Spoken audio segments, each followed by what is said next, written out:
السلام عليكم ورحمة الله وبركاته.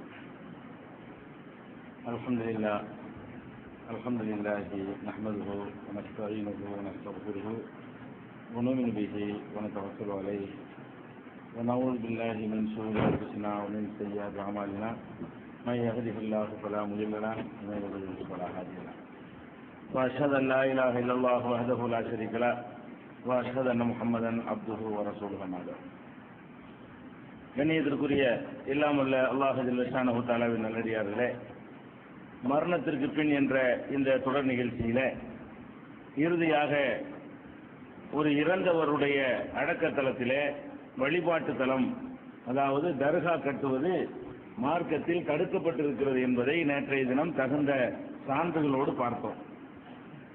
அதுபோக ஒரு இறந்த அடக்கத்தலத்துக்கு மேலே கட்டிடம் கட்டுறது மாதிரி அந்த அடக்கத்தலத்தையே பூசுவது, அதையே வசதி கட்டுவது, அதற்கும் தடை இருக்கிறதை நபிகள் நாயகம் ஸல்லல்லாஹு அலைஹி வஸல்லம் தடுத்ததாக ஜாபிர் ரலியல்லாஹு அன்ஹு அவர்கள் சொல்கிறார்கள். நஹா ரசூலுல்லாஹி ஸல்லல்லாஹு அலைஹி வஸல்லம் ஐயு ஜஸ்ஸல் கப்ரு, கபரு பூசப்படுவதை நபி ஸல்லல்லாஹு அலைஹி வஸல்லம் தடுத்தார்கள். வஐ யுப்னா, கபரையே கட்டுறது இருக்குல்ல, கபருக்கு மேல பில்டிங் கட்டுறது வேற, கபரை கட்டுறது வேற, அதையும் நபிகள் நாயகம் ஸல்லல்லாஹு அலைஹி வஸல்லம் தடுத்தார்கள் என்று ஜாபிர் ரலியல்லாஹு அன்ஹு அவர்கள் அறிவிக்கக்கூடிய ஹதீஸ் முஸ்லிம்ல 1610வது ஹதீஸாக பதிவு செய்யப்பட்டிருக்கிறது. ஏற்கனவே ஒரு ஹதீஸை உங்களுக்கு சொல்லி இருக்கிறோம். ஒரு கபர்ல எந்த மண்ணை நம்ம எடுக்கிறோமோ அதுக்கு மேல அதிகப்படுத்தக்கூடாது. தனியா கட்டுறதுன்னு சொன்னா வெளியே இருந்து சிமெண்ட், செங்கல் அதெல்லாம் வெளியே இருந்து தான் கொண்டு வர்றாங்க. ஆனால் ஒரு கபர்ல இருந்து மண்ணு எடுத்த மண்ணுக்கு மேல வலா யுஸாது அலைஹி, அதுக்கு மேல ஜாஸ்தியாக்க கூடாது என்று நபிகள் நாயகம் ஸல்லல்லாஹு அலைஹி வஸல்லம் தடுத்திருப்பதும், கபருக்கு மேல எந்த ஒரு பொருளை கொண்டே கட்டுவதற்கு தடை இருப்பதை நம்ம புரிந்து கொள்ள வேண்டும். இதெல்லாம் இறந்தவருடைய உடல் சம்பந்தமான விஷயங்களை தான் நம்ம இதுவரைக்கும் பார்த்திருக்கோம். இறந்தவருடைய உடலை என்ன செய்யறது, குளிப்பாட்டுறது எப்படி, அடக்கம் பண்றது எப்படி, அந்த உடலுக்கு மேல என்னென்னலாம் செய்யறது என்பதை தான் நம்ம இதுவரைக்கும் பார்த்தோம். அடுத்ததாக இறந்தவருடைய ஆன்மா, இதெல்லாம் உடல் சம்பந்தப்பட்ட விஷயங்களை ஓரளவுக்கு நம்ம சொல்லிட்டோம். அடுத்தபடியாக நம்ம அறிந்து கொள்ள வேண்டிய விஷயம், இறந்தவருடைய ரூஹ் இருக்குல்ல, அந்த ரூஹ் என்ன செய்கிறது, இறந்தவனை எங்க போகுது, அப்ப கபூர்ல கொண்டு அடக்குறாம அங்க என்ன நடக்கிறது, அதுக்கு பிறகு மறுமையில் என்ன நடக்கிறது, இந்த விவரங்களை ஆன்மா சம்பந்தப்பட்ட ஒரு மனிதன் இறந்த பிறகு உடல் சம்பந்தப்பட்டதை அறிந்து கொண்டது போலவே அவனுடைய ஆன்மா சம்பந்தப்பட்ட விஷயங்களையும் நாம் அறிந்து கொள்ள வேண்டும். பொதுவாக ஆன்மாவை பற்றி, உயிரை பற்றி இஸ்லாத்தினுடைய பார்வை என்னவென்று கேட்டால், அது உங்களுக்கு புரியாது என்பதுதான் இஸ்லாத்தினுடைய பதில். திருமறை குர்ஆன்ல அல்லாஹ் ரப்பல் ஆலமீன் சொல்கிறான், வயஸ்அலூனக அனிர் ரூஹி, ரூஹை பற்றி, உயிரை பற்றி நபியே உங்களிடத்தில் கேட்கிறார்கள், உயிர்னா என்ன என்று கேட்கிறார்கள். நீங்கள் பதில் சொல்லுங்கள், குலிர் ரூஹு மின் அம்ரி ரப்பி, ரூஹு என்பது என்னுடைய இறைவனின் கட்டளைப்படி உள்ளது. வமா ஊதீது மினல் இல்மி இல்லா கலீலா, நீங்க குறைந்த அறிவுதான் கொடுக்க, இது விஷயமாக இந்த உயிர் விஷயத்தை எடுத்துக்கொண்டீர்களேயானால் உங்களுக்கு குறைஞ்ச அறிவு தான் தரப்பட்டிருக்கிறது. உங்களுக்கு இருக்கிற அறிவை கொண்டு இந்த உயிர் என்னங்கிறத உங்களால கண்டுபிடிக்க இயலாது, அதை கொடுக்கல என்று அல்லாஹ் திருமறை குர்ஆனில 17வது சூராவுல 85வது வசனத்தில் சொல்கிறான். நபிகள் நாயகம் ஸல்லல்லாஹு அலைஹி வஸல்லம் அவங்க இது எப்ப இறங்குதுன்னு கேட்டா, சில யூதர்கள், யகூதிகள் நபிகள் நாயகம் ஸல்லல்லாஹு அலைஹி வஸல்லம் அவங்கள்ட்ட ஒரு கேள்வி கேட்க வர்றாங்க. என்ன கேள்வின்னா, இவர் அல்லாஹ்வுடைய தூதருங்கிறார். தூதர்னு சொன்னா நம்ம வேதத்துல உள்ள மாதிரி, ஏன்னா அவங்க வேதங்கள்லயும் சில உண்மைகள் இருக்கிறது, நம்ம வேதத்துல உள்ள மாதிரி ஒரு உண்மையை சொல்றாரான்னு பார்க்கணும். அவங்க வேதத்துல என்ன இருக்குன்னு கேட்டா, இந்த ரூஹுன்னா யாருக்கும் பதில் சொல்ல இயலாதுன்னு அவங்க வேதத்துல இருக்குது. அதனால முகமதுட்ட போய் நம்ம கேள்வி கேட்போம்.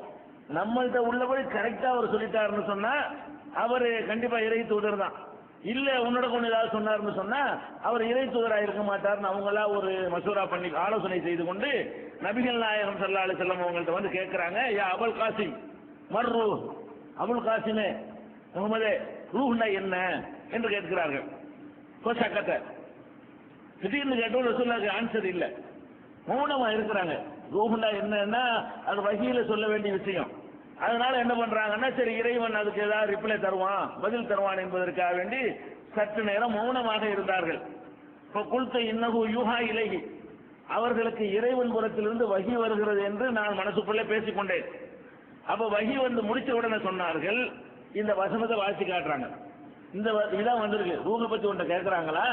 எஸ் அல் உனக்கானி ரூஹை, ரூஹை பற்றி உம்மிடத்திலே கேட்கிறார்கள். குளிர் ரூஹு மின் அம்ரி ரப்பி, ரூஹு என்பது இறைவனுடைய கட்டளை பிரகாரம் உள்ளது.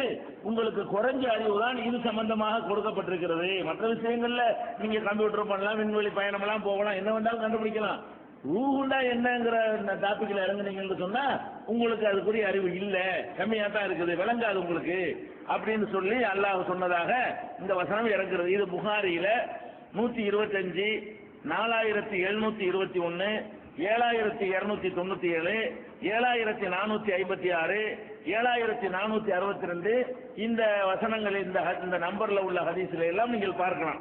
ஃபர்ஸ்ட் நம்ம என்ன விளங்கிக்கிற வேண்டும் என்று சொன்னால், ரூஹுன்னா என்ன, இதுல போய் நுழைஞ்சு யார் விளக்க சொல்ல வந்தாலும் சரி அவங்க குழப்புறாங்கன்னு அர்த்தம்.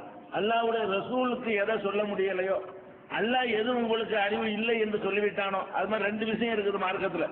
ஒன்னு விதி, அதுல யார் விளக்கம் சொன்ன வந்தாலும் குழப்பித்தான் விட்டுருவாங்க. அல்லாஹ் சொன்னபடி நம்பிட்டு போயிடுறது ஈமானுக்கு, அது பாதுகாப்பானது. ரெண்டாவது ரூஹுண்டா என்னன்னு நுழைஞ்சோன்னு வைங்களேன், ஒண்ணுமே பண்ணல, பெரிய பெரிய விஞ்ஞானி எல்லாத்தையும் ஆராய்ச்சி பண்ணி பார்த்துட்டாங்க, ஒன்னும் விளங்கல. ஏன் ஒரு பார்க்கணும், ஒரு மனிதன் இறந்து போறான்னு சொன்னா எல்லா பாட்டும் தேஞ்சு போய் உறுப்புலாம் கலந்து போய் அப்படியே செத்துக்கிட்டு இருந்தாலாச்சு அதுக்கு ஒரு அர்த்தமா சொல்லிட்டு போயிடலாம். இந்த மரணம் வரக்கூடிய டைப்பை பார்த்தீங்கன்னா, ஒரு நாளைக்கு 95 வயசு 100 வயசுக்காரன் படுத்த படுக்கையில் உட்காந்துக்கிட்டு பல்லுலாம் நல்லா இருக்கு, மெண்டு திங்கிறான், எல்லாம் செஞ்சுக்கிட்டு இருக்கிறான். 20 வயசுக்காரன் பொசுக்குன்னு போயிடுறான். அந்த வட்ட கண்ணு நல்லா இருக்கு, காது நல்லா இருக்கு, இதயம் நல்லா இருக்கு, நல்ல ரத்த கூட்டம் நல்லா இருக்குது, இப்பெல்லாம் செக் பண்ணிட்டு வந்த ஆஸ்பத்திரியில என்ன என்ன என்ன வந்துட்டு இல்ல, எல்லாம் இருக்குது. கழுத்தா எடுத்து ஒருத்தன் செத்துட்டாலாவது ஒரு காரணம் சொல்லலாம், கனெக்ஷன் இல்லாம போச்சுல அப்படின்னாலும் சொல்லலாம். எல்லா கனெக்ஷன்லாம் கட் ஆகல, ஒழுங்கா தான் இருந்துகிட்டு இருக்குது. இதுதான் என்ன பதில் யாருக்கு சொல்ல முடியும்? அல்லாஹ்வுடைய கட்டளை தாங்க. அதுக்கு ஒரே பதில் என்ன, கட்டளை இருந்தா இருக்கும், போண்டா போயிடும். இவ்வளவு நேரம் வரைக்கும் நீ இருக்கணும்னு அல்லாஹ்வுடைய ஆர்டர் தான் ரூஹ் என்பது. அல்லாஹ்வுடைய கட்டளை இருக்கிற வரைக்கும் அந்த உயிருங்கிறது இருக்கும், போக சொல்லும் போது போயிருங்கிறதை தவிர வேற அறிவுபூர்வமான ஒரு பதிலை யாருமே சொல்ல இயலாது. அதனால சும்மா பொய்யான காரணங்கள் சொல்லிக்கிறவாங்க, ஹார்ட் அட்டாக் இருந்துக்குவாங்க, அப்படி ஏதாவது ஒரு பிரச்சனையை சொல்லிக்கிறவாங்களே தவிர அதை யாராலையும் விடை சொல்ல இயலாது. இன்னும் சொல்ல போனா நீங்க பாருங்க, இந்த உயிரை பற்றி அல்லாஹ் சொல்லும் பொழுது நமக்கே சிலது ஒரு புரியாத ஒரு நிலைமையில சில வசனங்களை அல்லாஹ் சொல்லி காட்டுறான். நமக்கு புரியாது, டீப்பா நுழைஞ்சோன்னா புரியாது. எப்படி சொல்றான் அல்லாஹ்? அல்லாஹு எத்தவப்பல் லம்பு சஹீன மௌத்திகா வல்லத்தி லம் தமுத் பி மனாமிகா. அல்லாஹ் உயிர்களை மரணிக்கும் போது கைப்பற்றிக் கொள்கிறான், தூங்கும் போது கைப்பற்றுறாங்கிறான் அல்லாஹ். அல்லாஹ் மனிதனுடைய உயிரை எத்தனை தடவை கைப்பற்றினான்?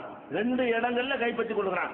ஒன்னு செத்து போனான்ல அவன் உடல்ல இருந்து உயிரை கைப்பற்றுறது ஒண்ணு, இன்னொன்னு என்ன, தூங்குறான்ல அவங்கிட்ட இருந்து அல்லாஹ் உயிரை கைப்பற்றிக்கிறாங்கிறான். இப்போ யும்சிக்குல்லத்தி கலா அலைகள் மௌத்தி என்று யாருக்கு தீர்மானித்து விட்டானோ அந்த உயிரை தன் கையில் அல்லாஹ் வைத்துக் கொள்கிறான். உயிர் ஊகிறான். இந்த தூக்கம் அல்லாஹ் விட்டான் பாருங்க, அந்த உயிரை திருப்பி தந்துடுறான், உயிரை எடுத்துட்டு போயிடுறான். அல்லாஹ் எதுக்கு மௌத்து என்று எல்லாம் முடிவு செஞ்சானோ அதை தன் கையில வச்சுக்கிறான். எதுக்கு தூக்கம் முடிவு செஞ்சானோ அந்த உயிரை திருப்பி விட்டுறான். அல்லாஹ் இல்ல அஜலி முசம்மா குறிப்பிட்ட காலம் வரைக்கும் அது விட்டுறான். இன்னும் இது ஆளிக்கல் ஆயாத்தின் கோமியத்தை பக்கணும், சிந்திக்கிற மக்களுக்கு இதுல நிறைய அத்தாட்சிகள் இருக்கின்றன என்று அல்லாஹ் 39வது சூறாவுல 42வது வசனத்துல சொல்றான். இப்ப ரூஹ் என்னன்னு கொஞ்சம் சிந்திச்சு பாருங்க, நமக்கு ஒரு கன்ஃபியூஸ் வரும். என்ன வரும்? மூத்தா போனவன்ட்ட ரூஹை கைப்பற்றுறதுன்னா விளங்குது, தூங்குறவன்ட்ட ரூஹை கைப்பற்றுனா என்ன கைப்பற்றான்? உயிரோட தானே இருக்கிறோம். தூங்குறவன்ட்ட உயிர் போச்சுன்னு சொன்னா ஒரு பாதி உயிர் தான் போன மாதிரி இருக்கிறது, பாதி இருந்துகிட்டு இருக்கிறது. என்ன உயிர் போயிடுச்சு? பேசுறது அது முடியாது, சிந்திக்கிறது அது முடியாது, சந்தோஷப்படுறது முடியாது, கவலைப்படுறது முடியாது. இந்த மாதிரியான ஒரு படிக்கிறது அது மாதிரியான விஷயங்கள் எல்லாம் முடியாது. அதே நேரத்தில் இன்னொரு வகையான உயிர் அவனுக்கு இருந்துகிட்டு இருக்குது. என்ன இருந்துகிட்டு இருக்கு? மூச்சு போயிட்டே இருக்குது, ரத்தம் சர்க்குலேஷன் ஆகிக்கிட்டே இருக்குது, பம்பிங், அதனால இருக்கிறனால குணம் இருப்போமே. அப்ப ரத்தம் ஓடிக்கிட்டு இருக்கிறத பாக்குறோம், மூச்சு ஓடிக்கிட்டு இருக்க பாக்குறோம். அதே மாதிரி உடம்பு படுத்து கிடந்து கொஞ்சம் நேரத்தில் சூடாகி போயிடும், தன்னால் அப்படி பிறண்டு படுப்பான். அதுக்கு மேல இந்த உடம்பு இயற்கையாகவே இதுக்கு மேல இருந்தா வெந்து போயிடும் அப்படின்னு இந்த உடம்புக்கு ஒரு நாலேஜ் இருக்கிறது. கொஞ்ச நேரம் அப்படி பிறண்டு படுக்கிறது. அதுக்கப்புறம் கை வலிக்குமா, அப்புறம் தன்னால யாரும் கை வலிக்குன்னு சொல்லி யாரும் எழுப்பிலாம் விடுறது இல்ல, நம்மளுக்காக தெரியும் கை வலிச்சு இந்த பக்கம் திரும்பி படுத்துக்கிறோம். இது மாதிரி எல்லாம் செய்யற காட்சியை பார்க்கணும். எறும்பு கடிச்சா அடிக்கிறோம், தூக்கத்திலேயே தூங்கிட்டு இருக்கும் போதே எறும்பு கடிச்சா என்ன செய்யணும்? ஓங்கி ஒரு அடி அடிச்சு சாப்பிடுச்சு போறோம், கரெக்டா குறி வச்சு அடிச்ச மாதிரி காற்றா கூட சமயத்தில் மிஸ் ஆகிடும், தூக்கத்தில் கரெக்டாக அடிக்கலாம். காற்று அடிக்கும் போது ஓடி போயிடும், தூக்கத்தில் அடிச்சானா கரெக்டாக அடிச்சு விடுவான். அப்ப அந்த மாதிரிலாம் செய்யறீங்களே, ரூஹ் இருக்கா இல்லையா? இப்ப ரூஹ் இருக்குது, ஆனா அல்லா என்ன செய்ய எடுத்துக்கிறேங்கிறான். அதாவது இறந்து போற பாடியில உயிரை இருக்கிறதுக்கு அர்த்தம் வழங்குது. ஆனால் மனுஷன் உயிரோட இருக்கிறான், தூங்குறானே, அவங்ககிட்டயும் நான் உயிரை எடுத்துக்கிறேன், அப்புறமே கொடுத்துடுறேன் அப்படிங்கிறான். அந்த உயிரிலேயே 2-3 செக்ஷன் இருக்கிற மாதிரி விளங்குறது. என்ன செக்ஷன்? சிந்திக்கிற வகையான ஒரு உயிர் தனியா இருக்கிற மாதிரியும், பாடியை இயக்குவதற்கு உரிய மிருகங்களுக்கு இருக்கும்ல, அந்த மாதிரியான உயிர் தான் நமக்கு மிஞ்சமா இருக்கிறது. தூங்கும் போது எந்த உயிர் இருக்குன்னு கேட்டா, அந்த மனிதனுக்கே உள்ள உயிர் இருக்கு பாருங்க, மூளை. அந்த மூளை தொடர்பான விஷயங்கள் பூரா அவுட்டாகி போயிடுது. விளங்கி சிந்திச்சு ஆராய்ச்சி செய்யக்கூடியது பூரா அவுட்டாகி போயிடுது. சும்மா பாடிக்கு ஆடு மாடுக்கு இருக்கிற மாதிரியான உயிர் இருக்குல்ல, ஆடு கூட என்ன செய்யும், ஒரு மாடு கூட வாழை கொண்டை என்ன செய்யும், எறும்பு கடிச்சா அது கரெக்டா குறிப்பாக்காம அடிக்குமா இல்லையா? அந்த மாதிரி அடிச்சுக்கிறீங்க தூக்கத்துல. அப்ப ஒரு உயிர்லயே அல்ல ரெண்டு உயிர் கொடுத்துருக்கான்னு நினைக்கிற மாதிரி இருக்கு. மனிதனுடைய உயிரை பார்த்தீங்கன்னு சொன்னா, மனிதன் என்று தீர்மானிக்கிறதுக்கு ஒரு உயிரும், கழுத குதிரைக்கு இருக்கிற மாதிரியான ஒரு உயிருமாக 2 வகையான உயிர் எல்லாம் கொடுத்துருக்கான். ஒன்ன போய் எடுத்துக்கிறான். ஒரு வகையில பார்த்தா இவன் பணமா இருக்கான். என்ன பணம்? பக்கத்துல உட்காந்து பேசணும், காது பஞ்செல்லாம் வச்சு அடைக்கல, விளங்க மாட்டேங்குது. காதுல பஞ்சா வச்சு அடைச்சிருக்கு, தூங்குறவனுக்கு திறந்தானு இருக்கு காது, ஆனா திறந்து இருந்தாலும் என்ன செய்ய மாட்டேங்குது, நம்ம பேசணும், அவனுக்கு விளங்க மாட்டேங்குது. அப்ப போனோம். ஒரு வகையில பார்த்தா அவன் ஜனாசமா உயிர் இல்லைங்கிற மாதிரி தெரியுது. சில பேர் முடிச்சுக்கிட்டே தூங்குவான். மூடுனவனை விட்டுருங்க, சில ஆளுக்கு தூங்கும் போது கண்ணு முடிச்சுக்கிட்டே இருக்காங்க, பார்க்க மாட்டான். கண்ணு முடிச்சுக்கிட்டே இருந்தா கூட தூங்குறவன் மூடிடுச்சுன்னு காரணம் சொல்லுவான். அப்படி கொஞ்சம் பேர் தூங்கினாலும் சில ஆளுக்கு தூங்கும் போது முடிச்சுக்கிட்டு கூட தூங்குவாங்க. முடிச்சுக்கிட்டு தூங்குற ஆளுக்கு பக்கத்துல நீங்க உட்காந்து அவங்க பாப்பாரா? பார்க்க மாட்டேங்கிறாரு. அப்ப கண்ணு திறந்திருக்குது, அவரால் பார்க்க முடியல. காது திறந்திருக்குது, அவரால் கேட்க முடியல. மூளையை கொண்டு சிந்திக்க முடியல. என்ன இருக்குது? அந்த உடல் அதுவாக அந்த குளிருக்கு தகுந்த மாதிரி, வெயிலுக்கு தகுந்த மாதிரி, உடலுக்கு ஏற்படக்கூடிய உபாதைகளுக்கு தகுந்த மாதிரி சில ஆக்ஷன் பண்ணுது பாருங்க. அனிச்சையான செயல்களுங்கிறாங்கல்ல, இந்த அனிச்சையாக திட்டமிடாமல் செய்யற செயல், இந்த அனிச்சையான செயல்கள் மாத்திரம் நம்ம கிட்ட மிச்சமா இருக்குது. அது போக மிஷின் ஒர்க்கு ஒழுங்கா நடந்துகிட்டு இருக்குது. ராத்திரி சாப்பிட்டு படுத்தீங்களே, அது வரைக்கும் சாப்பாடாவே இருந்து காலையில தான் ஒர்க் ஆகுதா? நீங்க தூங்கிக்கிட்டு இருப்பி, அது மிஷின் அரைச்சிக்கிட்டு இருக்குது. நம்ம தூங்கிடுறோம், மூளை தான் தூங்கிடுது. ஆனா எது அரைக்குது? மிஷின் அரைச்சு காலையில கரெக்டா தள்ளிடுறா இல்லையா? மலம் தனியா வந்துடுது, சிறுநீர் தனியா வந்துடுது. இதெல்லாம் எப்ப நடக்குது? தூங்கும் போது நடந்துகிட்டு இருக்குது. அப்ப தூக்கத்துல உள்ள ஒருத்தனை எடுத்துக்கொண்டீர்களே, ஆனால் ஒரு வகையில் பார்த்தா அவன் ஒரு ஜனாசா மாதிரி இருக்கிறான். இன்னொரு வகையில நீங்க பார்த்தீங்கன்னு சொன்னா உசுரோட உள்ள மாதிரி இருக்கிறான். அப்ப அல்லாஹ் என்ன செய்யறான்? எடுத்துக்கிறேங்கிறான். ஏதோ ஒண்ணு எடுக்கிறான். எதை எடுக்கிறான்? இந்த மனிதன் அதுக்குள்ள ஃபில்டர் பண்ணி எல்லாம் எடுக்க தெரியுது பாருங்க. எல்லாம் எப்படி எடுத்துக்கிறான்? மனுஷன் இருந்து ஒண்ணு எடுக்கலன்னா நீங்க சொல்ல இயலாது. செத்து போனவன்ட்டு 2ஐயும் எடுத்துக்கிறான். உசுரோட உள்ளவன்ட்டு ஒரு வகையான உயிரை எடுத்துக்கிறான், ஒரு சிந்திக்கிற உயிரை எடுத்துக்கிறான். மற்ற ஒரு உயிரை மிச்சமா வச்சிருக்கிறான். அந்த பாடி இருக்கணுமா இல்ல திருப்பி கொண்டாந்து விடும்போது அது தாங்க நம்ம உறைஞ்சு வரும்ல ரத்தம், அதையும் சேர்த்து எடுத்துட்டா செய்யுது. அதனால இந்த பாடியை எதுக்கு சொல்றேன்னு கேட்டா புரியல. பாத்தீங்களா? உயிருங்கிறதுக்குள்ள நீங்க டீப்பா போனீங்கன்னா இப்படி எல்லாம் இருக்கு. உயிர் முழு உயிர் இருக்கு, அரபு பாதி செக்ஷனா இருக்கிறது. நமக்கு அதனுடைய தாற்பயம் விளங்கல, ஆனால் அப்படி இருக்குதுன்னு விளங்குது. 2 வகையான உயிர் மனிதனுக்குள்ள இருக்குது. அதுதான் அல்லாஹ் சொல்லிக்காருன்னா, அல்லாஹு யதவஃபல் அன்ஃபுஸ ஹீன மௌத்திஹா, மரணிக்கின்ற நேரத்திலும் உயிர்களை அல்லாஹ் கைப்பற்றிக் கொள்கிறார். உள்ளத்தி லம் தமுத், மரணிக்காத உயிர்களை ஃபீ மனாமிஹா, அவைகளுடைய உறக்கத்துல அல்லாஹ் தூக்கத்துல கைப்பற்றிக் கொள்கிறான். இப்போ இம்சிக்குள்ளத்தி கலா அலைஹில் மௌத், மௌத்தை எதுக்கு தீர்மானித்திருக்கிறான் அதை தன் கையில் வைத்துக் கொள்கிறான். ஒய்யுர்சில் உஹ்ராயிலா அஜலி முஸம்மா, மற்ற உயிர்களை எல்லாம் குறிப்பிட்ட காலம் வரைக்கும் என்னைக்கு சாவணும்னு அல்லாஹ் தீர்மானிச்சிருக்கிறானோ அது வரைக்கும் போண்டு அல்லாஹ் விட்டுறான். அப்படிங்கிறது 39வது சூறாவுல 42வது வசனத்தில் நம்ம பார்க்கிறோம். அப்ப இந்த மாதிரி உயிர்கள் என்று சொல்வது என்னங்கிறத அப்படி தெளிவா தெளிவாகவெல்லாம் நமக்கு விளக்க இயலாது.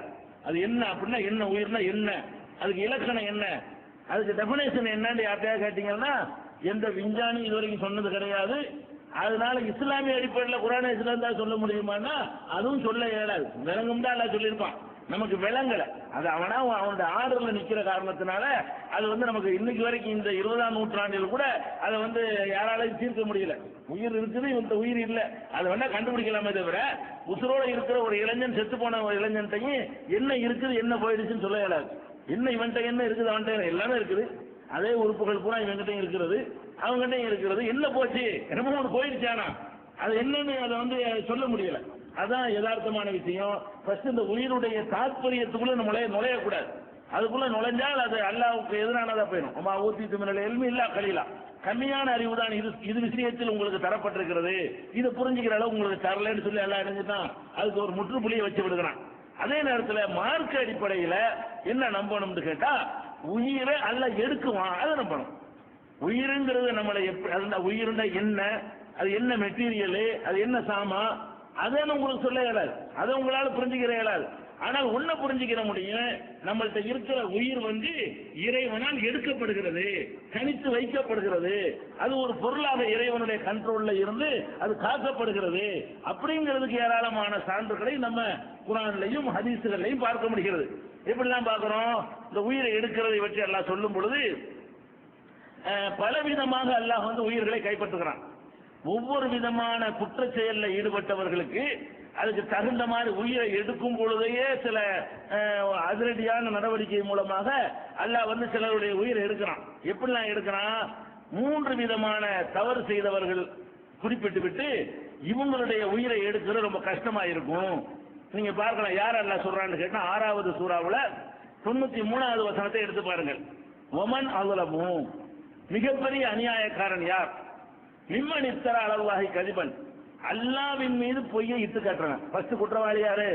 அல்லாஹ் மேல அல்லாஹ் ஒன்னு சொல்லலன்னு தெரிஞ்சு அல்லாஹ் சொல்லி இருக்கிறான் அப்படின்னு சொல்லி அல்லாஹ்வின் பெயர்ல பொய்களை இட்டு கட்டி சொல்றான் பாருங்க.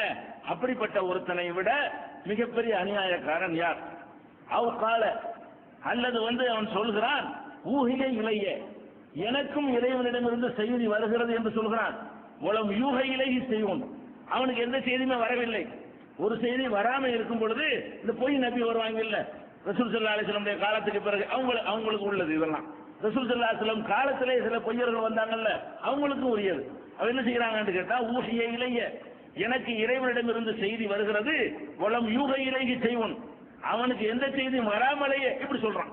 இரண்டாவது, இவனோட அநியாயக்காரன் யார்? ஒமன் கால, இன்னும் ஒருத்தர் இருக்கான், அவனோட அநியாயக்காரன் யார்?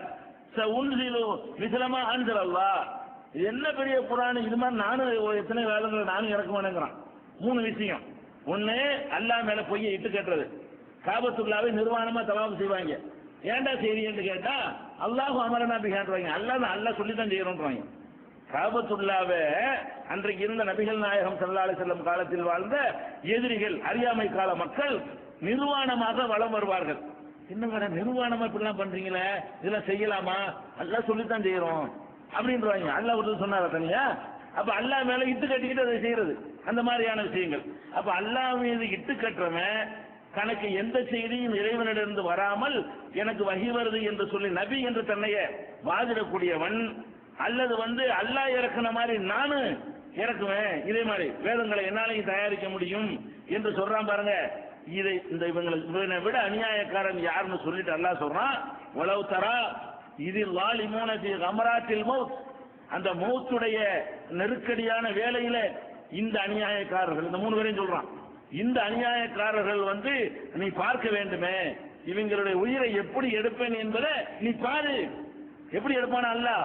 ஒல் மலாயிகத்து பாசித்து ஐதீகம், வானவர்கள் தங்களுடைய கரங்களை எல்லாம் விரித்துக் கொண்டு அஹ்ரிஜு அம்புசக்கும், வெளியேற்றுறாங்க உயிரை அப்படின்னு மலக்குகள்லாம் என்ன செய்வாங்களாம், அதிரடியாக அவனிடமிருந்து அந்த உயிரை வெளியேற்ற சொல்வார்கள். அல் யௌம துஜ்ஸௌன அஸாபல் ஹூன், இன்றைய தினம் இழிவு தரும் வேதனையை நீங்கள் சுவையுங்கள். பிமா குன்தும் தகூலுன அலல்லாஹி கைரல் ஹக், அல்லாஹ்வின் மீது உண்மைக்கு மாறான செய்தியை சொன்ன காரணத்தினாலையும், குன்துமன் ஆயாத்திகி தஸ்தக்பிரூன், அல்லாஹ்வுடைய வசனங்களை அலட்சியம் செய்த காரணத்தினாலையும் மலக்குமார்கள் என்ன செய்வாங்களாம், அத்திரட்டியாக வெட்ரா உயிரன்னு சொல்லி அடிச்சு வாங்குவாங்கல்ல, அந்த மாதிரி வெளியேற்றுவார்கள் என்று 6:93 சொல்றான். அப்ப இந்த தன்னை நபி என்று வாதித்தவர்களுக்கெல்லாம் நீங்க பாத்தீங்கன்னா வரலாற்றுல அவங்க உயிர் இப்படித்தான் போயிருக்கும், சும்மா போகாது. ரொம்ப அந்த அடிச்சு மிதிச்சு வாங்கினா எப்படி போகுமோ அந்த மாதிரியான அறிகுறிகளோடு தான் அவர்களுடைய உயிரை அல்லாஹ் மலக்குகள் மூலமாக கைப்பற்றுவான் அப்படின்னு இது குறிப்பிட்ட 3 குற்றத்துக்கு தான் அல்லாஹ் இதை சொல்லி காட்டுறான். பொதுவாக முஸ்லிம்களுக்கும் பொதுவாக முஸ்லிம் அல்லாதவங்களுடைய உயிரை கைப்பற்றுவதை பற்றி இங்க சொல்லல. 3 குற்றத்தை சொல்லி இந்த அநியாயக்காரர்கள் அல்லாஹ் மேல உண்மைக்கு மாறான செய்தியை சொன்ன காரணத்தினால் இப்படி உயிரை வாங்குவோம் அப்படிங்கிறான். அதே மாதிரி சத்தியத்துக்கு எதிராக உண்மையான மார்க்கத்துக்கு எதிராக ஆயுதம் தாங்கி போராட வர்றாங்கல்ல, போராட வந்து அதுக்கப்புறம் வந்து திரும்பி போயிடுறாங்க, வெற்றியோ தோல்வியோ இந்த உலகத்தில் அடைஞ்சு திரும்பி போயிடுறாங்க.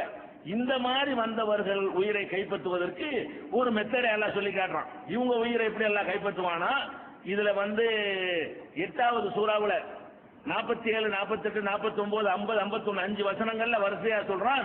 யுத்த களத்துக்கு வரக்கூடியவங்க, அங்க சவால் விடக்கூடியவங்க, ஆணவத்தோடு சத்தியத்துக்கு எதிராக வந்து நடவடிக்கையில் ஈடுபட்டவங்க, இவங்களை எல்லாம் குறிப்பிட்டு விட்டு வளவு தரா இது வப்பல்லதீன கபருல் மலாயிகத்து, இந்த நிராகரிப்பவர்களை, இந்த மாதிரி போர்க்களத்தில் வந்து சத்தியத்தை அழிக்க வர்றாங்களே இந்த நிராகரிப்பவர்களை வானவர்கள் வந்து உயிரை கைப்பற்றுவார்கள். எப்படி கைப்பற்றுவார்களா, யவ்ரிபூன உஜூஹஹும் அதுபாரஹும், அவங்களுடைய முகங்களிலும் அவங்களுடைய பின்புறத்திலும் கடுமையாக அடித்து அவங்களுடைய உயிரை கைப்பற்றுவார்கள்.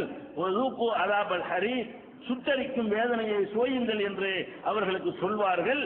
லாலிக பிமா கத்தமத் ஐதீக்கும், இது உங்களுடைய கரங்கள் செய்த செயலுடைய விளைவு, அந்த விளைவை சோயுங்கள் என்று சொல்லி கைப்பற்றுவார்கள் என்று சொல்லி இந்த மாதிரி வந்து சக்திக்கு எதிராக களமிறங்கி போராடுறாங்க பாருங்க, அவங்களுக்கெல்லாம் வந்து அடிச்சு முகத்திலையும் முதுகுலையும் பின்புறத்திலையும் அடித்து உயிர்களை கைப்பற்றுவார்கள் என்று சொல்லி அல்லாஹ் சொல்லி காட்டுகிறான்.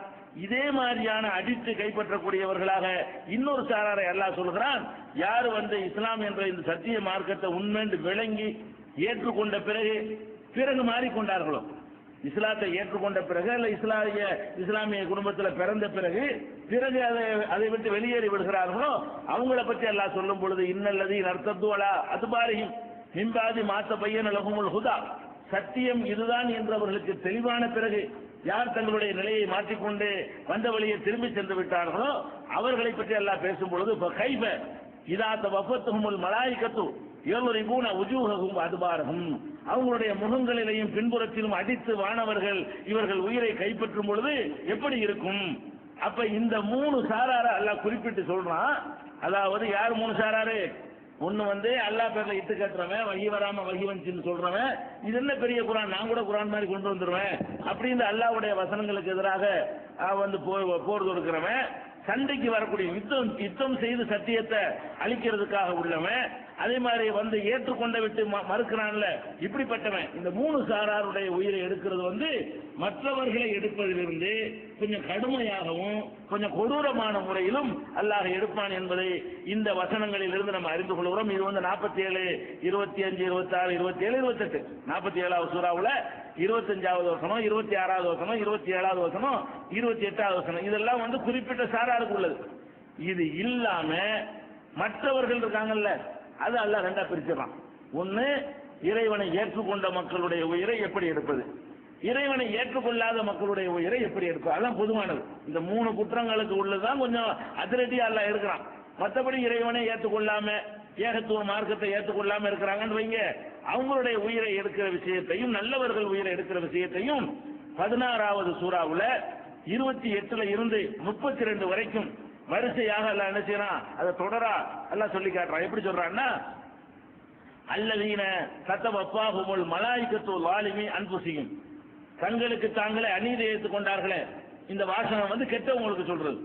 குரான்ல வந்து தனக்குத்தானே அநீதி இழைத்துக் கொண்டவன்கிற வார்த்தை எதுக்கு குறிக்கும், அவனுக்கு தான் அநீதி இழைச்சுக்கிட்டான். ஒருத்தவன் திருடுறான்னு சொன்னா அல்லாவுக்கு என்ன நஷ்டம்னு, தண்ணி அடிச்சா அல்லாவுக்கு அவனுக்கு கேடு, அவன் இபாதத்து செய்யாம இருந்தா யாரு கேடு, அவனுக்கு கேடு. அப்ப தீமை செய்பவர்களுக்கு குரான் பயன்படுத்தக்கூடிய சொல் வழக்கு என்ன, தனக்குத்தானே அநியாயம் செய்து கொண்டவன். அல்லாஹ் சொல்லி காட்டுகிறான், அல்லதீன கத்தவஃபாஹுமுல் மலாயிகத்து லாலிமி அன்ஃபுஸிஹிம், தங்களுக்கு தாங்களே அநியாயம் செய்து கொண்டார்களே அவர்களுடைய உயிர்களை மாணவர்கள் கைப்பற்றும் பொழுது உயிரை கைப்பற்றும் மாணவர்கள் வந்தவுன எல்லாரும் சகத்து மணிக்கு ஒரு வார்த்தையை சொல்லிடுவானா. என்ன சொல்லுவான், மாக்குன்னா நாமலும் மின்சூயின், நாங்க ஒரு தப்புமே செய்யல, எங்களை விட்டுருங்க அப்படின்னு சொல்ல வச்சுதான் கைப்பற்றுவாங்க. எல்லாரும் என்ன செய்வான், இல்லையா அப்படிலாம் நம்ம அப்படியால் கிடையாது, நம்மளை பத்தியா நீங்க அப்படி நினைக்கிறீங்க, அந்த மாதிரி சொல்ற மாதிரி என்ன செய்வானா, எல்லாருமே இந்த வாசகத்தை சொல்லுவானா. அப்ப கைப்பற்றும் பொழுது என்ன சொல்லுவாங்களா, இதை சொல்லிதான், அதாவது இதுல நமக்கு விளங்குறது, ஒருத்தன் நரகத்துக்கு போவானா அல்லது சொர்க்கத்துக்கு போவானா, இது வந்து சாவும் போது அவனுக்கு கன்ஃபார்ம் ஆயிடும். எப்படி சொல்லுவாங்களா, குழு அபுவா ஜஹன்னம, நரகத்தின் வாசல்ல நுழைடா நீ, காலிதீன பீஹா, அதுல என்றென்றும் நிரந்தரமாக இருப்பதற்காக வேண்டி நரகத்தினுடைய வாசல்களில் நுழை. பல பில்ச மசுவல் முத்தகப்பிரின், பெருமை அடித்து அகந்தை கொண்டவர்களுடைய தங்குமிடம் அதுதான், அதுதான் கெட்ட தங்குமிடம், அங்க போ நீ. அப்ப உயிரை கைப்பற்றும் போது அவங்க கைப்பற்ற வருவாங்களா, இல்ல நம்மளை விட்டுருங்க, நான் அந்த மாதிரி ஆளு இல்லைன்னு இவன் சொல்லுவான். உடனே என்ன செய்வாங்க வானவர்கள், நீ நரகத்துக்குள்ள போ, நிரந்தரமா உன்னை தங்க வைக்கிற நரகம் ஒண்ணு காத்துக்கிட்டு இருக்கிறது, அதுக்கு தான் நீ போவ இப்படின்னு சொல்லிதான் அநியாயக்காரர்கள் என்று சொல்வது வந்து இறை மறுப்பாளர்கள். அவங்க நிரந்தரமா இருப்பாங்க. காலிதுன பீகாங்கிற வார்த்தை யாருக்கு உள்ளது? நிரந்தரமாக இருக்கிறவர்கள் என்பது இந்த பெரிய தப்பு. இஸ்லாத்துக்கு ஏற்காமல் ஏகத்துவ கொள்கை நம்பாதவர்களுக்கு சொல்லக்கூடியது. அதுக்கப்புறம் வந்து அல்லதீன கதவப்பாகுமுல் மலாய்க்கத்து தையிபீன, நல்லவர்களாக இருந்தார்களே, தூய்மையான கொள்கையை கொண்டவர்களாக, அவங்கள வந்து உயிரை கைப்பற்றும் பொழுது என்ன சொல்லுவாங்களா, வந்தோட அஸ்ஸலாமு அலைக்கும்ன்றாங்க. சலாமு அலைக்கும் சொல்லி தான் வருவாங்க. சலாம் கேட்டாலே நம்ம கன்ஃபார்ம் பண்ணிக்கணும். நம்ம சக்கராத்துல இருக்கும் பொழுது சலாம் மழை கட்டுறது சலாம் அனுப்பிச்சுன்னு பாஸ் ஆயிட்டோம்.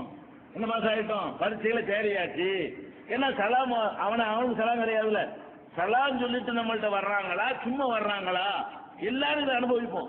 அனுபவிச்சுட்டு வெளியே சொல்ல நம்ம போயிடுறோமே. நம்ம வெளியே பொழைச்சு வந்தா திருப்பி வந்தாலும் மறுபடியும் சொல்ல முடியும் மக்களுக்கு. எல்லாரும் இதை பார்த்துட்டு தான் போறான். என்ன பார்க்கணும்?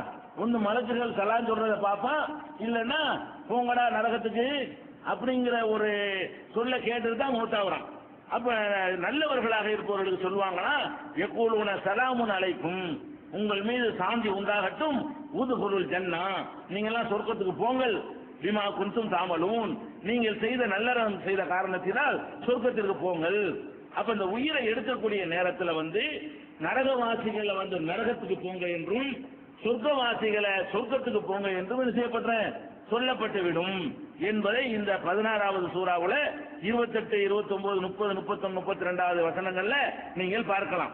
இதுல இன்னும் பல இடங்கள்ல இந்த மாதிரி இதே கருத்துப்பட குர்ஆன்ல வசனங்கள் வருகிறது. இதுல இந்த உயிர் எடுத்த உடனே என்னவெல்லாம் நடக்குது, கெட்ட உயிர் நல்ல உயிர்லாம் எடுத்த உடனே நேர எங்க போகுது, சில ஹதீஸ்ல மேல போறதா வருது, சில ஹதீஸ்ல கபருக்குள்ள இருக்கிறதா வருது, முரண்பாடு மாதிரிலாம் தெரியுது அப்படின்னு நினைத்தோமையானால், ஒரு ஹதீஸ் வருது முஸ்னத் அஹ்மதுல, அது வந்து நீண்ட ஒரு பெரிய ஹதீஸ். அந்த ஒரு ஹதீஸ் சரியான ஆதாரபூர்வமான ஹதீஸ் தான். அதுல வந்து இறந்த பிறகு உயிர் எடுக்கிற விஷயங்கள் அத்தனையும் முன்னா தொகுத்து ஒரு இடத்துல அம்புட்டையும் பாக்குற மாதிரி நினைஞ்சிருக்கிறாரு அந்த சஹாபி பராய் இப்னு ஆசிப்ங்கிற ஒரு சஹாபி அறிவிக்கிறாங்க. இது ஒரு ஆதாரபூர்வமான ஹதீஸ். அந்த ஒரு ஹதீஸை நம்ம முழுசா வாசிக்கிட்டோம்னு சொன்னா அதுல ஒரு அளவுக்கு இறந்த பிறகு என்னென்னவெல்லாம் நடக்குதோ அவ்வளவையும் அல்லாஹ்வுடைய ரசூலுடைய வார்த்தைகளையே நம்ம என்ன செஞ்சுக்கலாம், தெரிந்து கொள்ளலாம். அது என்ன சொல்றாங்கன்னு கேட்டா, பராய் இப்னு ஆசிப் சொல்றாங்க, கரஜ்னா மஅன் நபி ஸல்லல்லாஹு அலைஹி வஸல்லம் ஃபீ ஜனாஸத்தி ரஜுலின் மினல் அன்சார், அன்சார்களை சேர்ந்த, அன்சார்னா மதீனாக்காரர், அன்சார்களை சேர்ந்த ஒரு மனிதருடைய ஜனாசாவில் அடக்கத்திலே நாங்கள் எல்லாம் வந்து பங்கெடுத்தோம், ரசூல் ஸல்லல்லாஹு அலைஹி வஸல்லம் அவர்களோடு பங்கெடுத்தோம். ஃபன்தஹைனா இலல் கப்ரி, கபர் வரைக்கும் நம்ம என்ன செஞ்சோம், போய் சேர்ந்த அடக்கம் வரைக்கும் கபர் வரைக்கும் போனோம். போன உடனே இன்னும் வந்து ஒரு அம்மாய் உலகல், இன்னும் குழி தோண்டவே இல்லை. அந்த ஒரு ஜனாசாவுக்கு போறாங்க, குழி தோண்டவே இல்லை. குழி தோண்டல என்ற உடனே ஜலச ரசூலுல்லாஹி ஸல்லல்லாஹு அலைஹி வஸல்லம், ரசூல் ஸல்லல்லாஹு அலைஹி வஸல்லம் அமர்ந்தார்கள். ஜலஸ்னா ஹவுலஹு, அவங்கள சுற்றி நாங்களும் அமர்ந்தோம். ஜனாசா இறக்கி வச்சிருப்பாங்க, இறக்காட்டி உட்கார கூடாது இருக்குது. ஜனாசா இறக்கி வச்சுட்டு குழி தோண்டிட்டு இருக்கிறாங்க. குழி தோன்ற வரைக்கும் சும்மா நிக்கணும்னு நினைக்கிறாங்க. ரசூல் ஸல்லல்லாஹு அலைஹி வஸல்லம் உட்கார்ந்தார்கள், நாங்களும் உட்கார்ந்தோம். எப்படி உட்கார்ந்தோம்? ஒரு அன்ன அலா ரூசின பயிரும், எங்களுடைய தலையில ஒரு பறவைகள் உட்கார்ந்திருந்தால் நம்ம எப்படி உட்கார்ந்துருப்போம்? நம்ம தலையில ஒரு பறவையோ காக்காயோ குருவியோ வந்து உட்கார்ந்துருச்சு, அதை விரட்டக்கூடாதுன்னு எப்படி உட்கார்ந்துருப்போம்? இப்படி ஆடின பறந்துடும்.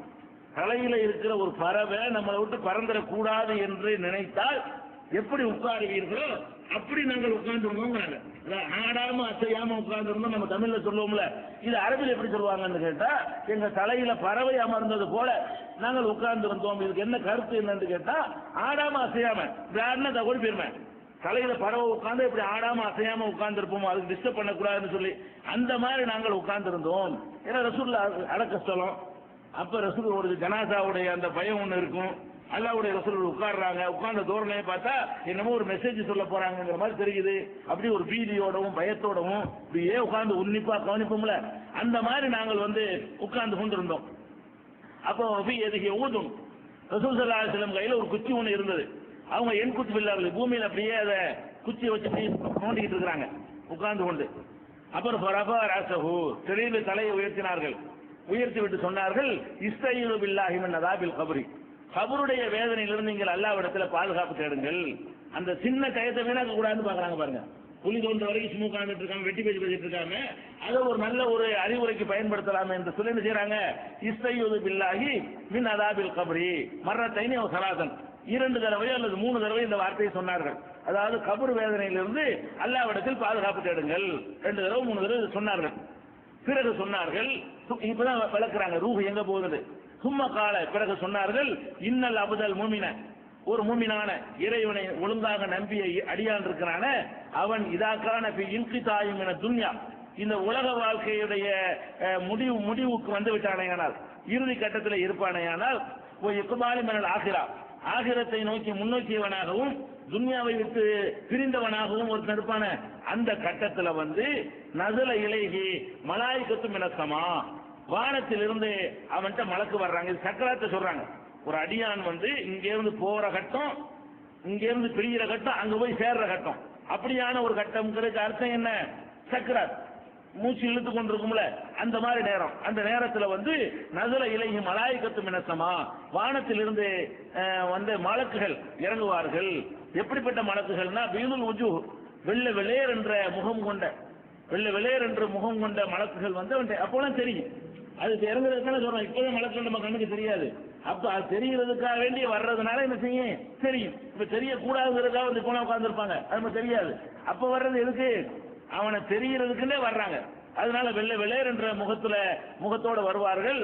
எப்படி வருவார்னா, கண்ண உஜூஹும் ஷம்ஸ், அவங்களுடைய முகங்கள் வந்து சூரியனை போல இருக்கும், அப்படி ஒளி வீசிக்கொண்டு பிரகாசித்துக் கொண்டிருக்கக்கூடிய நிலையில வானவர்கள் வருவார்கள். மாகும் கஃபனும் மின் அக்ஃபானில் ஜன்னா, அவங்க கையில கஃபனை வேற கொண்டு வராங்க. உங்க கஃபன்லாம் தேவையே இல்லை, இதெல்லாம் ஒரு ஃபார்மாலிட்டிக்கு தான், அதுதான் நம்ம ஓவரா செலவு பண்ணாதேன்னு சொன்னது. அவங்க சூப்பர் கஃபனோடு வர்றாங்க. அது எதுக்கு, உங்க கஃபன் வந்து பாடிக்கு, அவங்க கஃபன் வந்து ரூஹுக்கு. அவங்க கஃபனோட வர்றாங்க. எப்படி வர்றாங்கன்னா, மின் அக்ஃபானில் ஜன்னா, சொர்க்கத்தினுடைய ஆடையை எடுத்துக்கொண்ட கஃபனாடை எடுத்துக்கொண்டவர்களாகவும், ஹுனூத்தி மின் ஹுனூத்தில் ஜன்னா, சொர்க்கத்தினுடைய நறுமணங்களை எடுத்துக்கொண்டவர்களாகவும் அந்த இடத்துக்கு வருகிறார்கள்.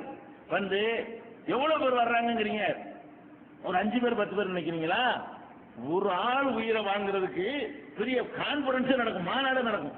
ரசூல் ஸல்லல்லாஹு அலைஹி வஸல்லம் சொல்றாங்க, எப்படி சொல்றாங்கன்னு கேட்டா, ஹத்தா யஜ்லிசு மின்ஹு மத்தல் பஸர், பார்வை எவ்வளவுக்கு எட்டுமோ அவ்வளவு தூரத்துக்கு உட்கார்ந்துருவாங்க.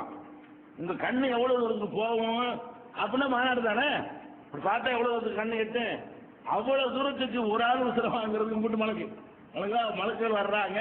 அந்த வரவேற்பா கொண்டு போறதுக்காக வேண்டி. இது மூமினான அடியானு தானே, இது மூமினான ஒரு அடியானாக இருந்தால் இந்த மாதிரி வந்து என்ன செய்வாங்க, ஹத்தா எஜிலுசு மின்ஹு மத்தல் பஸர், கண் பார்வை எட்டும் தூரத்திற்கு அப்படியே தொடர்ச்சி அப்படி உட்கார்ந்து விடுவார்கள். உட்கார்ந்த உடனே சும்மா எஜீவு மலக்குல் மௌத், மௌத்துக்குன்னு ஒரு ஆளால நியமிச்சு வச்சுக்கிறாங்கல்ல, அவர் வருவார்.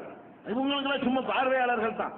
இவங்க வந்து அந்த கவனை கொண்டு வர்றதும் அச்சரை கொண்டு வர்றதும், அதை எடுக்கும் போது ஒரு மரியாதையை எடுத்துட்டு போறதுக்காக வேண்டிய ஒரு முக்கியமான வரவேற்பு கொடுப்போம்ல, வரவேற்பு கொடுக்கறதுக்காக எல்லாரும் வாங்கன்னு சொல்லுவோம்ல, அந்த வேலைக்கு வந்திருக்கிறாங்க. உயிரை எடுக்கிறது இவங்க கிடையாது.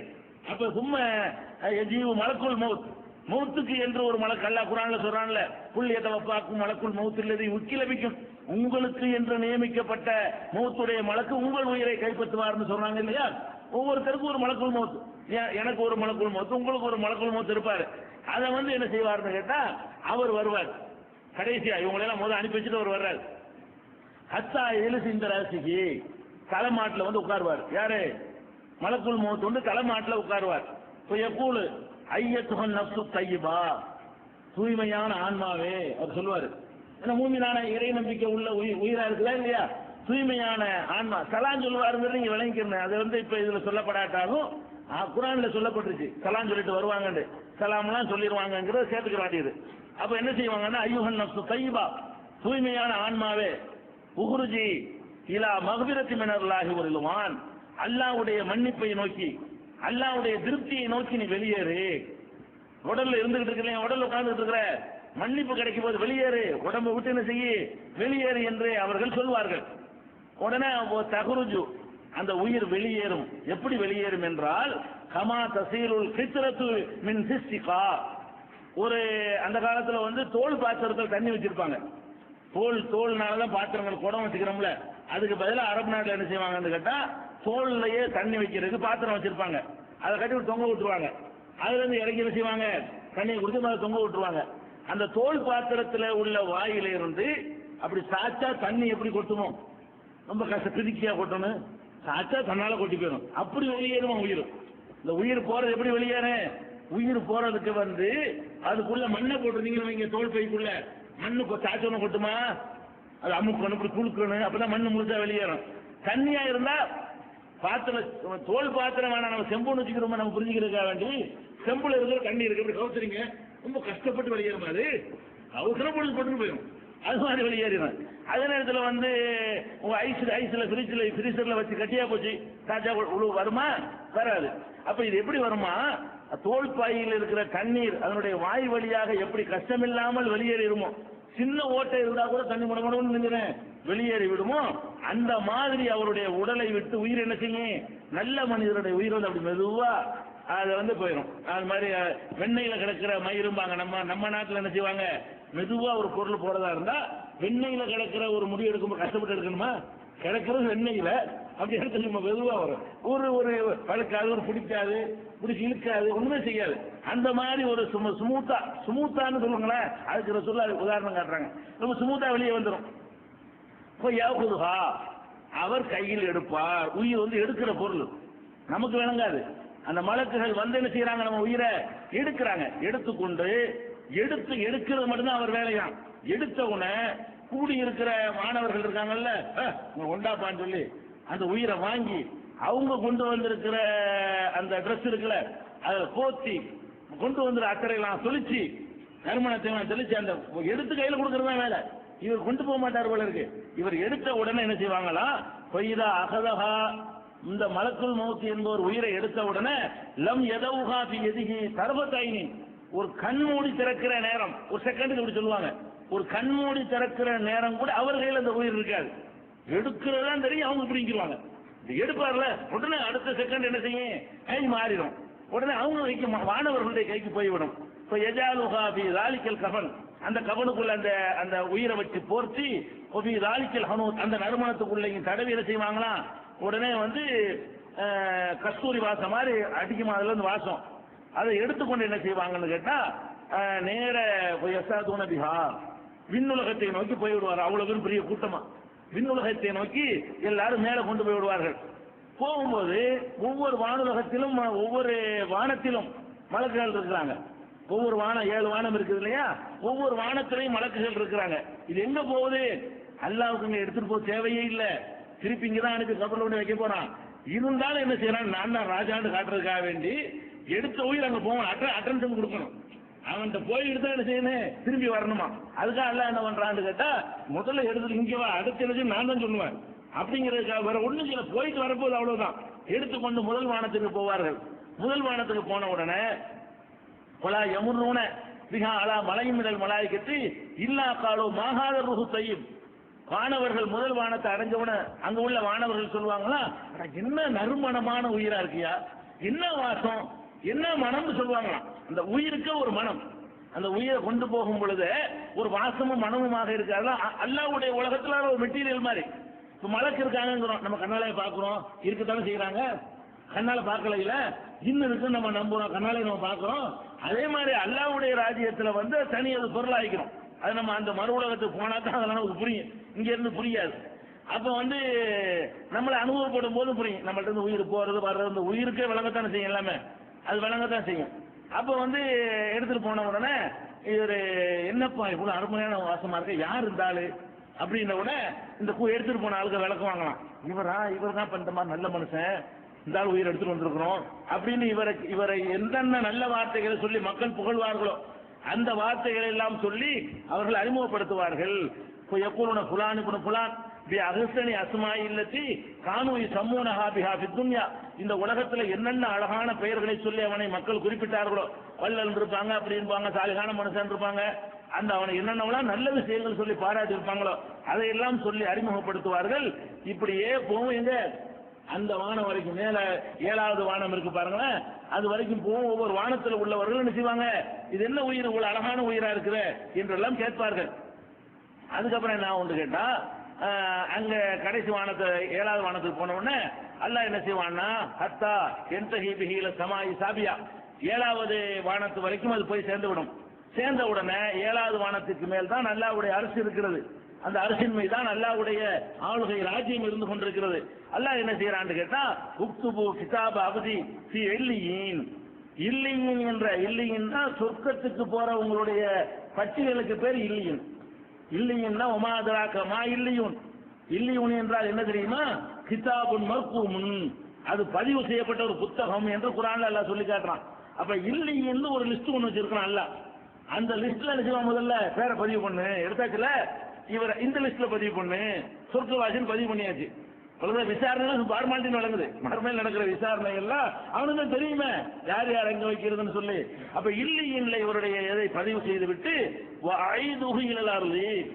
திரும்ப பூமிக்கு அவனை கொண்டு போங்க, கொண்டு வந்துட்டீங்கல்ல, எங்கிட்ட கொண்டாந்து பதிவு பண்ணியாச்சுல, முடிஞ்சு வச்சுக்காத, இப்ப என்ன செய்யுங்க, அந்த உயிரை திருப்பி பூமிக்கு கொண்டு போய் விடுங்கள். ஏன் என்று கேட்டால், இப்ப இன்னி மின்ஹா கலத்துகும், பூமியிலிருந்து தான் நான் இவர்களை படைத்திருக்கிறேன், ஒஃபீஹா உஐதுகும், அதுலதான் உன்னை திரும்பவும் செலுத்துவேன், ஓ மின்ஹா உகுருஜுகும் தாரத்தன் உகுரா, திரும்ப ஒரு தடவை அங்கே இருந்தா இவர் எடுக்க வேண்டி இருக்கிறது.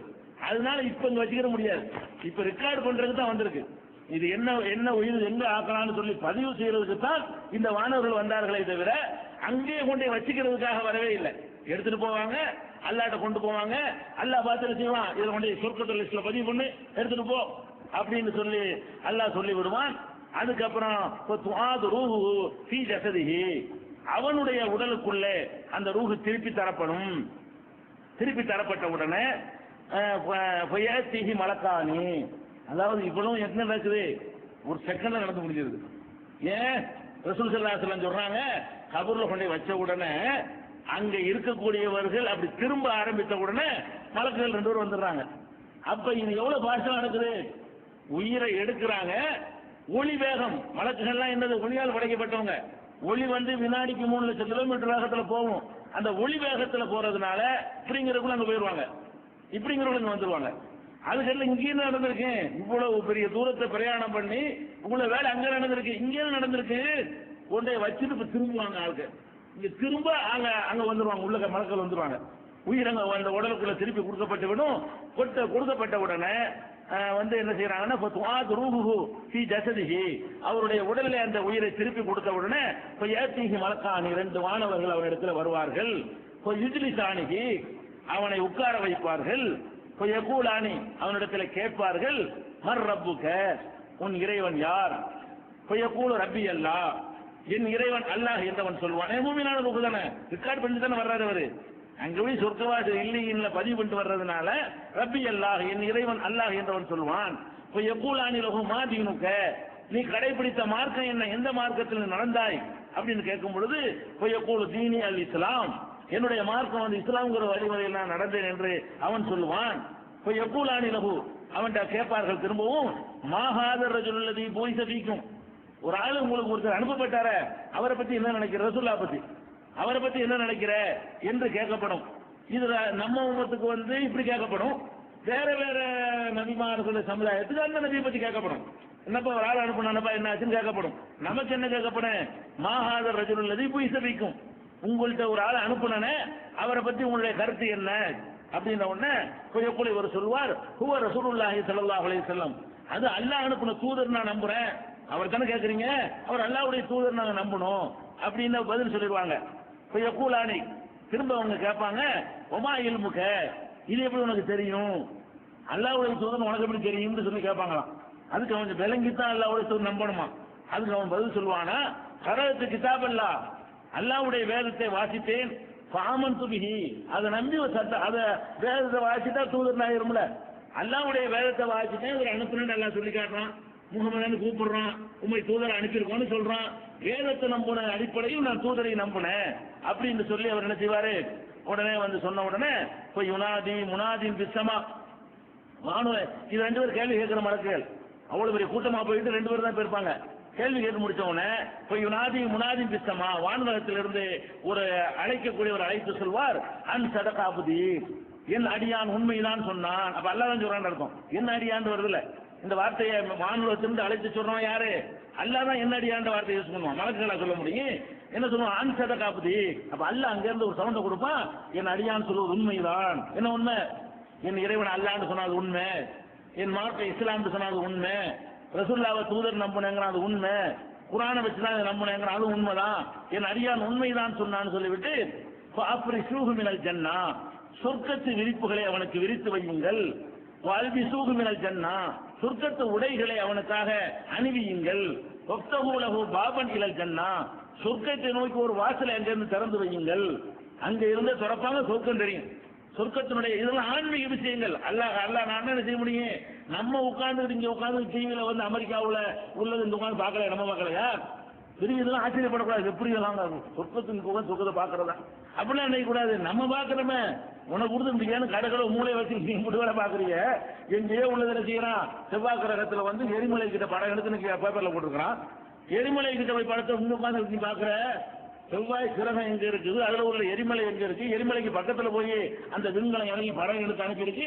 இன்னைக்கு எல்லா பேப்பர்லயும் முக்கியமான கலர் போட்டோட வந்திருக்குது. எப்படி உனக்கு தெரியும்? அப்ப உனக்கு முடியும்னா செவ்வாய் கிரகத்தில் உள்ளது இங்க உட்காந்துட்டு உனக்கு பார்க்க முடியும்னா அங்க உட்காந்துட்டு சொந்தத்தை எல்லாம் காட்ட இயலாதா? அவன் என்ன ப்ரோக்ராம் பண்ண உன விட எவ்வளவு சூப்பரா ப்ரோக்ராம் பண்றான் அவன். அதனால இது பெரிய ஆச்சரியம் இல்ல. அல்லாவுக்கு ரொம்ப ரொம்ப சிம்பிள், ரொம்ப சாதாரண ஒரு மேட்டர் இது.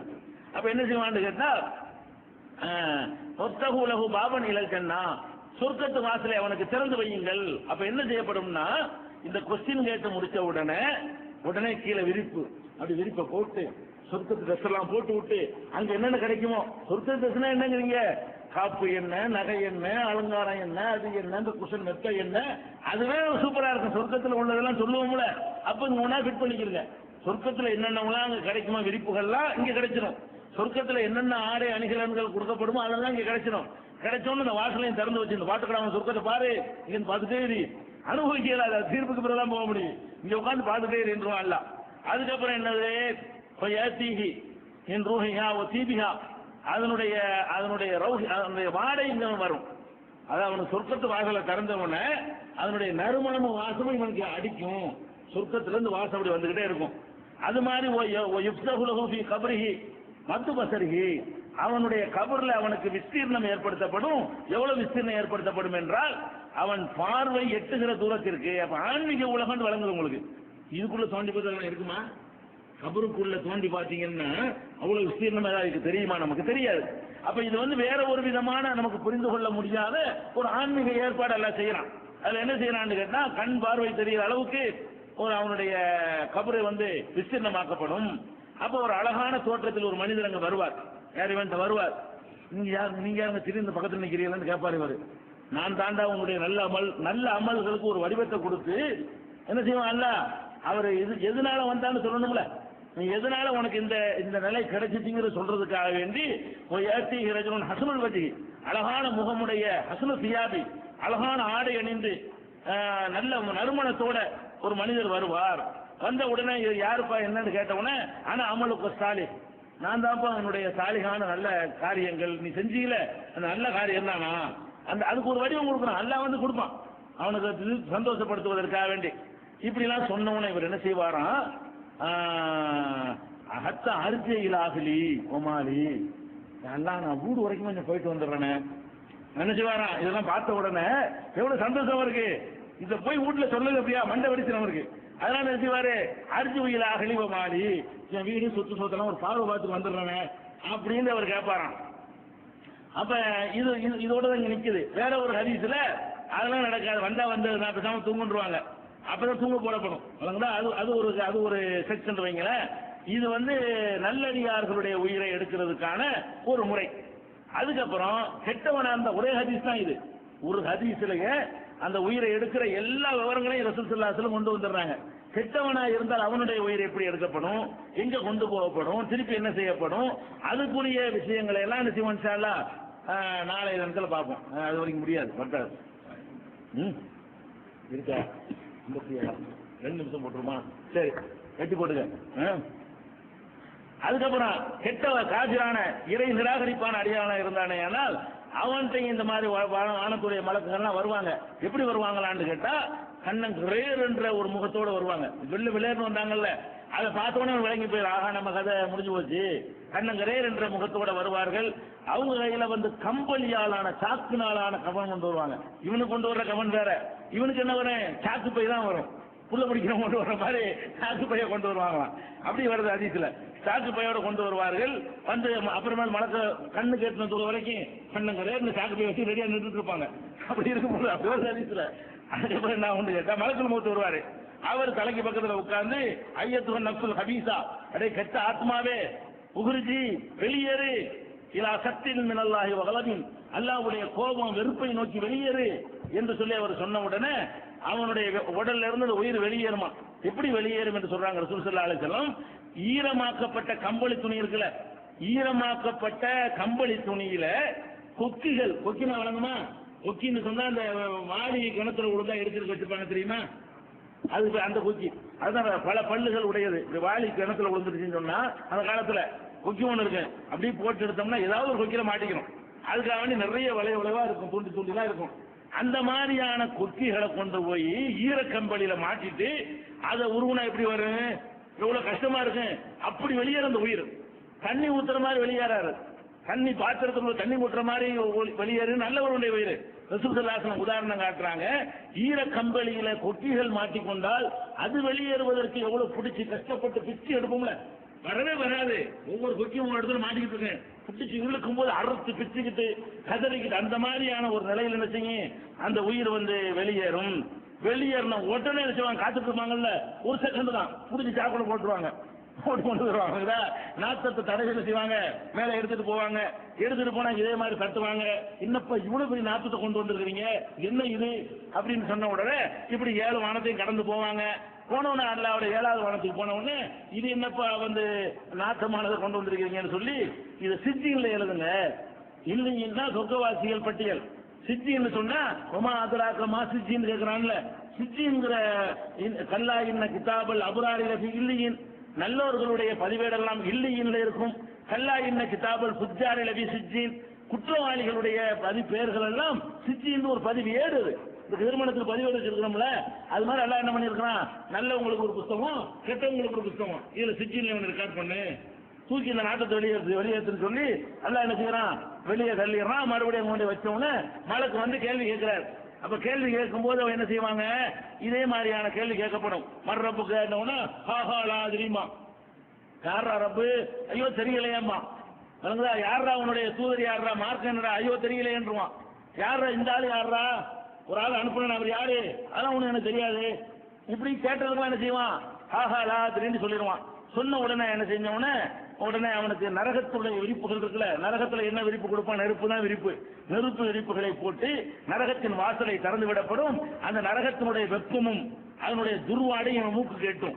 அப்படி கண்ணுக்கு காட்டுவான் நரகத்தை, பாடுற நரகத்தை இதை பார்த்துக்கிட்டே கடை அப்படின்னு சொல்லி நரகத்தை எல்லாம் திறந்து விட்டுருவான். அதனுடைய துர்வாடை வேற வரும். அது மாத்திரம் இல்லாம கபர் அவனை நெருக்கும். எப்படி நெருக்கும் என்றால் அவனுடைய விழா எலும்புகள் ஒன்றோடு ஒன்று இறுகி சொருகிக் கொள்ற அளவுக்கு அவனுடைய விழாவை என்ன செய்யும், நெருக்கும். கெட்ட வடிவத்தில் ஒரு மனுஷன் வருவான். நீ யாருன்னு கேட்டா, நான் தான் உன்னுடைய கெட்ட செயல் நீ செஞ்சு விட்டுட்டு வந்தீங்களே, அதான்ப்பா நான் சொல்லி அவன் சொல்லுவான். ஆனா அமலுக்குள் ஹபீஸ் அப்படின்லாம் சொல்லுவான் என்று இவ்வளவு செய்திகளும். ஒரு உயிரை எடுக்கும் பொழுது நல்ல உயிரை எப்படி கெட்ட, இதெல்லாம் மறைவான விஷயங்கள். ஒரு இறை தூதர் வழியாகத்தான் இதெல்லாம் அறிந்து கொள்ள முடியும். நம்மள பார்த்தோம், அல்லாஹ்வுடைய ரசூல் இதை சொல்றாங்க, ஆதாரப்பூர்வமாக இருக்கிறது. இதை நம்ம என்ன செய்யணும், அப்படியே இறை தூதர் சொன்னது அப்படியே எந்த ஒரு கேள்வி கணக்கு இல்லாமல் நம்ப வேண்டும். இது முஸ்னத் அஹ்மதுல 17803வது ஹதீஸில் இருக்கிறது. இது உயிர் ஆன்மாக்கள் எடுக்கப்பட்ட ஒரு செய்தியினுடைய ஒரு பகுதி. இந்த ஆன்மாக்கள் தொடர்பாக இன்னும் நிறைய விஷயங்கள் இருக்கிறது. இன்ஷா அல்லாஹ் அதை அடுத்தடுத்த நாட்களில் பார்க்கலாம்.